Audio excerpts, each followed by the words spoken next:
Welcome to today's Explainer. We're buckling up for a seriously incredible automotive journey. If you're the kind of person who loves discovering how a total underdog piece of engineering can come in and just completely rewrite history, well, you are absolutely in the right place. We are tracking the fabulous Hudson Hornet, all the way from the dusty, mid-century dirt tracks right up to the heart of our nation's capital. Now, let's set the scene for a second. Imagine you're walking down the National Mall in Washington, D.C. It's early May of 2014. You're expecting to see the usual, right? Monuments, museums, maybe a presidential motorcade going by. But instead, sitting right there on the grass, you see this old, beat-up-looking stock car getting the absolute VIP heritage treatment. This was the Cars at the Capitol event, which was put on by the Historic Vehicle Association to celebrate our national automotive culture. But it really makes you wonder, why on earth is a dirty stock car being preserved with the exact same reverence as the Statue of Liberty?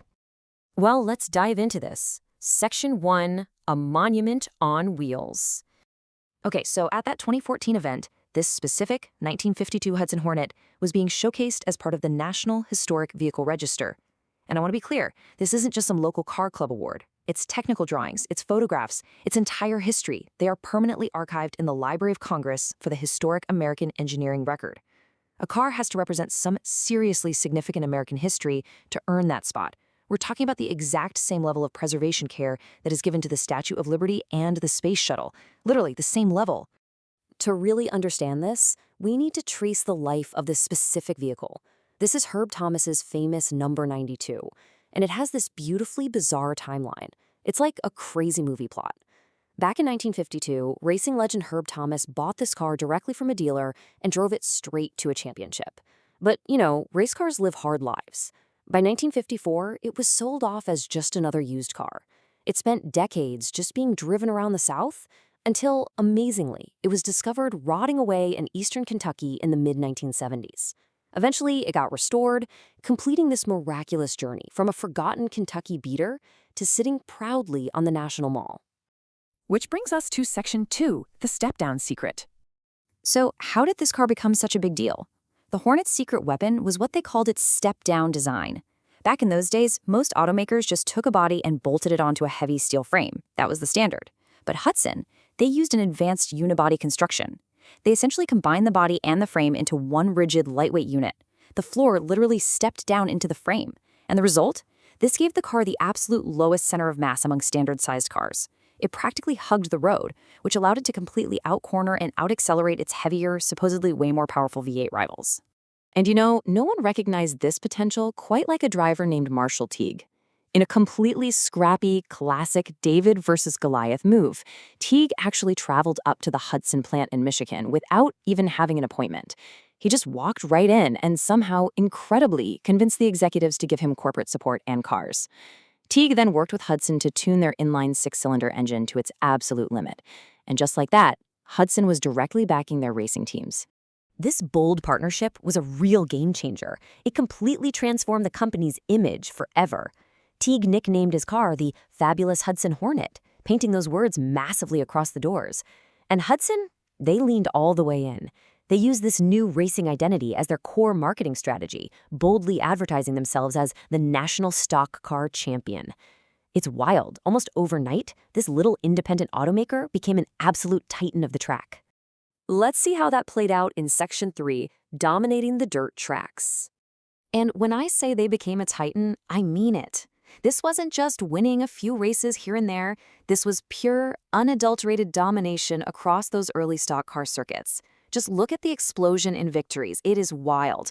The Hudson team snagged 13 wins in 1951. Then they rocketed to a staggering 49 wins in 1952, and they followed that up with another 46 wins in 1953. This sheer volume of victories over 3 years definitively proved that the lightweight step-down design was just vastly superior to the heavier, traditional cars of the era. To put those numbers into perspective, let's look at the win rate of Marshall Teague and his legendary crew chief, Smokey Yunick. Together, they won 27 out of 34 major stock car events. 27 out of 34. Think about that win percentage in motorsports for a second. It is almost completely unheard of. Right from Teague's very first-place finish at Daytona Beach in 1951, they were just an unstoppable force. But it wasn't just Teague doing all the winning. The Hudson Hornet actually created a true racing dynasty, and it was piloted by absolute legends of the sport. You had Marshall Teague, who was awarded the 1951 AAA Stock Car Driver of the Year. Then there was Herb Thomas, who switched midseason to a Hornet, won the 1951 NASCAR Grand National Championship, and then dominated again in 1953 to become the very first two-time series champion. Oh, and let's not forget Tim Flock, who captured the 1952 Grand National Champion Cup in a Hornet. Back-to-back-to-back champions, all relying on that genius step-down engineering. Moving on to Section 4, an enduring pop legacy. Unfortunately, as is often the case, dominance on the dirt tracks didn't exactly translate to survival in the corporate boardroom. Hudson just couldn't survive the fierce marketplace rivalry against giants like Ford and Chevy, and they merged into AMC, with the Hudson brand being retired by 1957. But its legacy absolutely refused to die. Fast forward a few decades, and Pixar's 2006 film Cars introduced the character Doc Hudson. Voiced by Paul Newman, Doc actually turns out to be the real Fabulous Hudson Hornet. The character closely resembles the real 1951 car. He shares the actual racing records of the legends we just talked about, and he even wears number 51 to signify his model year. It brilliantly introduced this incredible underdog history to a completely new generation. Because ultimately, the impact of these historical vehicles goes so far beyond just the facts and figures, right? It's really about the spirit they represent. At that same 2014 Cars at the Capitol event we started with, Bruce Myers, the creator of the Myers-Manx dune buggy, said something really interesting. He said, "Dune buggies have a message. Fun. They're playful to drive and should look like it."